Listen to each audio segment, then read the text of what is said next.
আসসালামু আলাইকুম ভিউয়ার্স, চলে আসলাম নতুন আরেকটি ভিডিও নিয়ে। তো আজকের ভিডিওতে আমি আপনাদের সাথে শেয়ার করতে চলেছি একটা সবজির রেসিপি, যেটা হচ্ছে আমার আম্মুর একটা সিক্রেট সবজির রেসিপি। খুবই সুস্বাদু হয় এই সবজির রেসিপিটা, বা অনেকেও বা এভাবে রান্না করলে করতে পারে। তবে আমার আম্মুরটা আমার কাছে মনে হয় এই পৃথিবীর সবচেয়ে একটা বেস্ট সবজি রেসিপি। এটা হচ্ছে আপনার ডাল, মাছ এবং সবজি দিয়ে রান্না করা হয়, খুবই টেস্টি হয় এটা খেতে। আর আমি এটা অনেক বেশি পছন্দ করি। এটা আমি আপনার ভাত ছাড়া এভাবেও খেতে অনেক বেশি পছন্দ করি। আর ভাতের সাথে তো কথাই নেই। তো আজকে ভাবলাম এই রেসিপিটা আপনাদের সাথে শেয়ার করা যাক। তো আশা করি আপনারা শেষ পর্যন্ত দেখলে এই রেসিপিটা ফলো করে খুব সুস্বাদু একটা সবজি রান্না করতে পারবেন। তো চলুন ভিডিওটি শুরু করা যাক।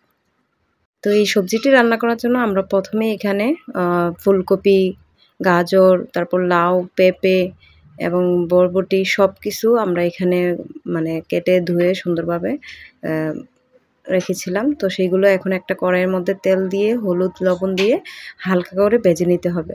তো এই যে দেখুন, আমাদের প্রথম ভাজাটা এখানে দেখিয়ে দিলাম। এরকম করে আপনারাও ভেজে নেবেন হালকা তেলে, ঠিক আছে। আর এখানে আমরা হচ্ছে ধনিয়া, জিরা, অল্প আদা, অল্প রসুন, এগুলো লবণ দিয়ে আমরা এখানে যে মুগ ডাল থাকে সেটাকে সিদ্ধ করে নিয়েছিলাম, ঠিক আছে, হলুদ দিয়ে অল্প অল্প উপকরণ দিয়ে, যেহেতু এটা সবজির মধ্যে আরও মশলা থাকবে।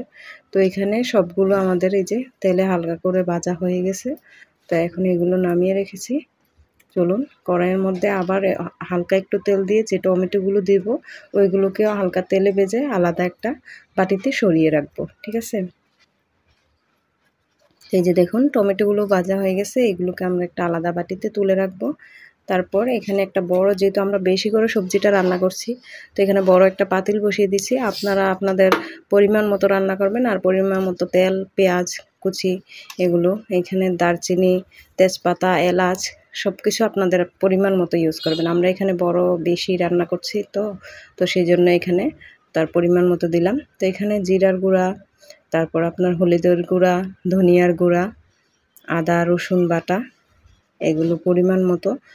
তারপর এখানে যেহেতু ওই যে ভাজার মধ্যেও লবণ দেওয়া হয়েছে, এখানেও কম করে একটু লবণ দিয়ে দিতে হবে মশলার জন্য।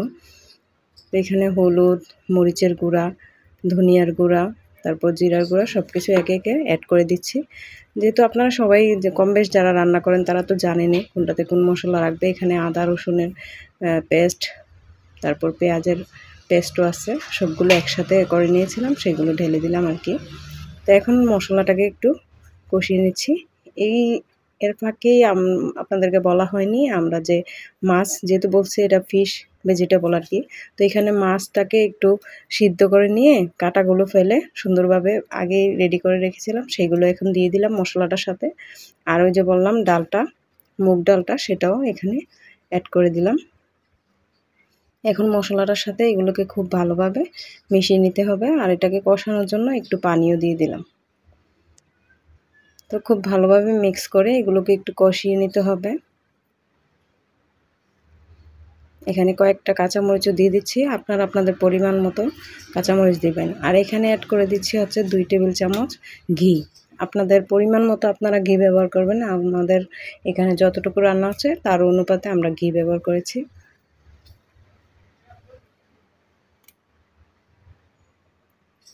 আর এই মুহূর্তে দিয়ে দিলাম হচ্ছে সবজিগুলো, যেগুলো আমরা তেলে ভেজে রেখেছিলাম আলাদাভাবে, সবগুলো এখানে ঢেলে দিলাম। তো এই সবগুলো উপকরণ এখন এখানে ভালোভাবে মিশিয়ে নিতে হবে। আর এমনভাবে মেশাতে হবে যেন সবজিগুলো আবার একদমই বেশি ইয়ে না হয়ে যায় আর কি, মানে একদমই ভেঙে না যায়, যেন খুবই সুন্দরভাবে আস্ত থাকে, সেভাবে সুন্দরভাবে হালকা করে একটু কষিয়ে নিলাম। এখন এখানে পরিমাণ মতো পানি দিয়ে দিচ্ছি। যেহেতু সবজিটা তেলে ভাজা হয়েছে, তো সেখানে এটা অনেকটাই সিদ্ধ হয়ে গেছে। আর এখানে একটু কম করেই পানি দিতে হবে, যতটুকু সবজি, আবার সবজি থেকে পানিও উঠতে পারে। আর এখানে লাস্টে আমি এখানে অ্যাড করে দিলাম হচ্ছে কর্নফ্লাওয়ার আর কি, ওটাকে একটু গুলে নিয়েছিলাম। আর কিছুক্ষণ পর বলক আসার পরে এখানে 5 ফোড়নের যে গুঁড়া থাকে প্যাকেটজাত, সেটা পরিমাণ মতো দিয়ে দিলাম। এখন সবগুলো উপকরণ ভালোভাবে মিশিয়ে নিচ্ছি। তো দেখুন, আস্তে আস্তে খুব ভালোভাবে মিশিয়ে নিতে হবে, ঠিক আছে, যেন সবজিগুলো ভর্তা না হয়ে যায়। এখানে সবজিগুলো একদমই সিদ্ধ হয়ে গেছে। তো এখন এই যে ভালোভাবে বলক আসার পর সবগুলো যখন একসাথে মিশে গেছে তখন এখানে ধনিয়া পাতা দিয়ে মানে নামিয়ে নেব আর কি। তো এখানে পরিমাণ মতো ধনিয়া পাতা দিয়ে দিলাম। তো এই যে দেখুন আমাদের কাঙ্ক্ষিত সেই সবজি রেডি। ঠিক আছে, দেখুন কত সুন্দর লাগছে মাশাআল্লাহ। তো দেখুন এই যে আমি পরিবেশন করে নিয়েছি আমার পছন্দ মতো। তো দেখুন দেখতে মাশাআল্লাহ কত সুন্দর লাগছে। আশা করি আপনারাও যদি এই রেসিপিটি ট্রাই করেন তাহলে আপনাদের কাছেও অনেক ভালো লাগবে। তো অবশ্যই আপনারা বাসায় এটি বানাবেন, তারপর আমার সাথে কমেন্টে শেয়ার করবেন যে আসলে কেমন হয়েছে সবজিটি। এটা কিন্তু আমার আম্মুর একটা রেসিপি, তো যেটা অনেক আগে থেকে আম্মু আমাদেরকে তৈরি করে খাওয়াতো আর কি। অনেক স্বাদ এটা। তো আপনারা এই ভিডিওটি যদি ভালো লাগে থাকে অবশ্যই একটি লাইক করে দিবেন আর কমেন্টে জানাবেন তো অবশ্যই। আর চ্যানেলটিতে যদি নতুন হয়ে থাকেন তাহলে অবশ্যই সাবস্ক্রাইব করে দিবেন। আর যারা অলরেডি করেছেন তাদেরকে অসংখ্য ধন্যবাদ। আর ভিডিওটি শেয়ার করে দিবেন আপনার ফ্রেন্ডস এবং ফ্যামিলির সাথে। তো আজ এই পর্যন্তই, সবাই ভালো থাকবেন, সুস্থ থাকবেন। আল্লাহ হাফেজ।